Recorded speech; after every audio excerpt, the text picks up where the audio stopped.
If you're after a fun, practical electric hatchback, then you can't go too far wrong with this car, the Peugeot e208. Now, even though the e208 only came out in late 2019, there are already quite a few coming onto the used market as those initial PCP and lease deals reach the end of their terms. But if you're looking to buy a used one, then there are a few things you should consider before handing over your cash. So here goes. Now, if you drive an e208, do let us know your top tips in the comments below. Don't forget to subscribe to the channel and do switch on those notifications for all our latest news and reviews. And did you know that if you're in the market for a used electric car, we can help you buy one over at electrifying.com. All e208s come with the same hardware. You get a modest 45 kilowatt-hour battery, which drives the front wheels and gives an official range of 217 miles. In our real-world ratings, though, 170 miles? Definitely less in the depths of winter. How do I know this? Well, I've actually been driving an e208 for over a year now, so I've experienced it firsthand. Believe me, some of those winter drives can be a little bit disappointing. It has the same motor and battery pack as the Vauxhall Corsa E, the Mokka and a host of other cars and vans from Peugeot and Citroën. There haven't been any significant issues with either since they've been on sale, so there isn't anything to look for when buying a used e208. You can buy with confidence in the battery. Now, when it comes to driving, this is one of my favourite things about the e208. I think it's one of the most enjoyable electric cars I've driven, and I have driven pretty much everything that's on sale right now. So what do I like about it? I guess it just feels how I want a hot hatch to feel. It's nippy, it's responsive, it's got lovely direct steering. The weight balance is also fantastic and it feels really composed going into corners. It's also quite interestingly one of the only cars that doesn't make me feel travel sick when I'm a passenger in it. Got no idea why that is, but I'm very grateful for it.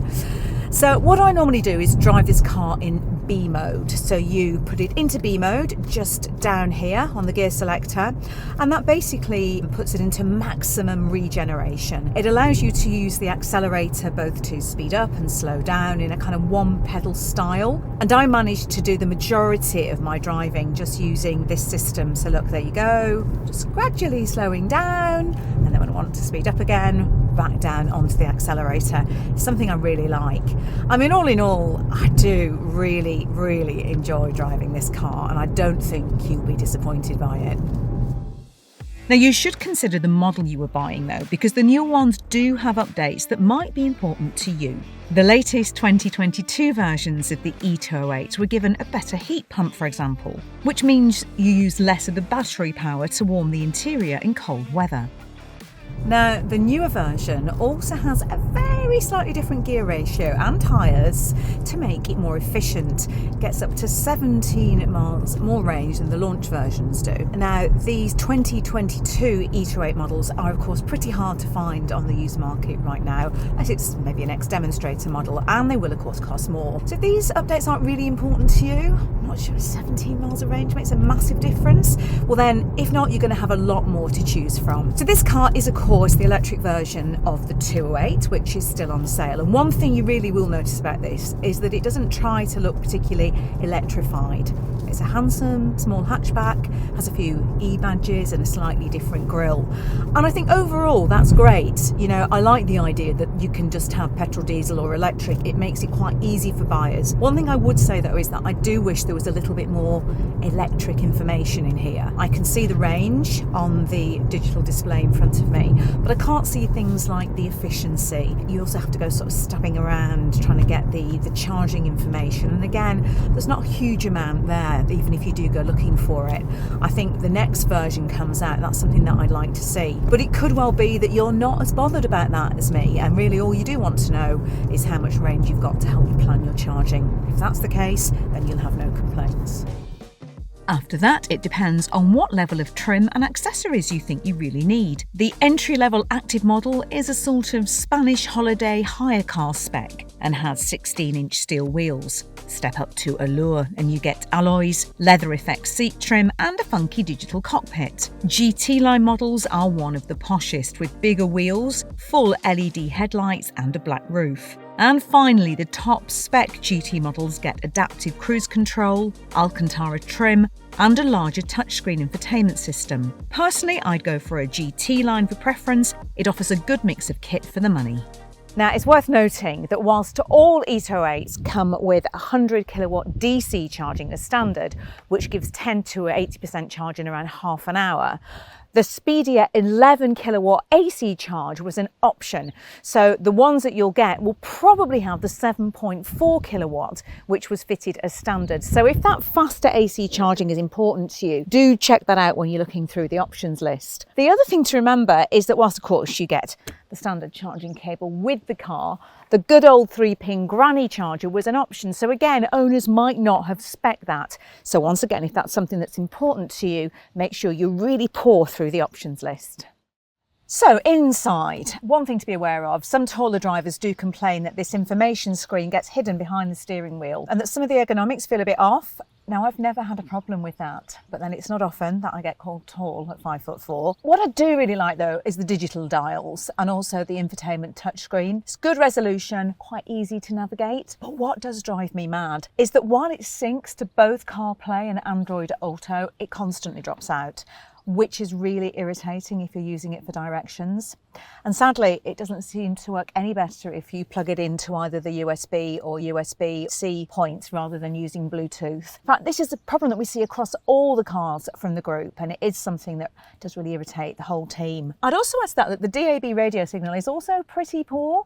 I'm unable to get certain radio stations in this car that I can easily get in other cars. It's also not the largest family car, especially in the back. Plus, the 265-litre boot is fine for a bit of shopping, but not if you're looking for a replacement for a van. It's also a little bit smaller than the petrol version. Mind you, this isn't a huge car, so you shouldn't be expecting it to swallow loads of stuff in the first place. Now, one thing I've made pretty good use of is Peugeot's app, which helps you manage functions on the car remotely. It's been pretty reliable, but it has been known to have some connectivity issues. The main problem is that if the app isn't working, you're unable to use either e-remote or preheat the vehicle, and that's what helps to get the most out of the battery. There's also reports that delayed charging doesn't always work, which means you can't take advantage of off-peak tariffs, particularly if you know that your car has got to be charged when you leave in the morning. Also, only one phone can be used per household, which does make it difficult if there's different members of the household all sharing the same car. Look, none of the issues that I'm talking about are deal breakers, because I do love this car, but they are things that I think you should be aware of. After that, you need to make sure you check the usual things. If an e208 has spent most of its life in town, check for curved wheels, parking dings and scrapes. Do make sure that all the switches work and that the car has been serviced as it should be. Even though electric cars are less expensive to run, easier to service and generally more reliable than a petrol or diesel car, they do still need checking with a dealer to keep the warranty valid. Also be aware that Peugeot has a deal with the AA driving school to supply e208s. Now, that's not quite so bad as having a car with a clutch which has been used by scores of novices. But if it does bother you, ask where the car has come from. All the things that makes the e208 a good solid choice remain. It's a handy sized hatch with decent range and really efficient charging. It looks great. And plus, as I've already said, it's really fun to drive. And the insurance and the servicing are relatively affordable. So I wouldn't hesitate to recommend a pre-loved Peugeot e208. It's a car that I love and I think it makes a very good used choice. If you want to know more about the e208, it's worth checking out our video review from when the car first arrived, which you can find right here on our YouTube channel. And you can also check out our group test, which involves its sister car, the Corsa E. And don't forget to subscribe to the channel and switch those notifications on so you know when our latest video has landed.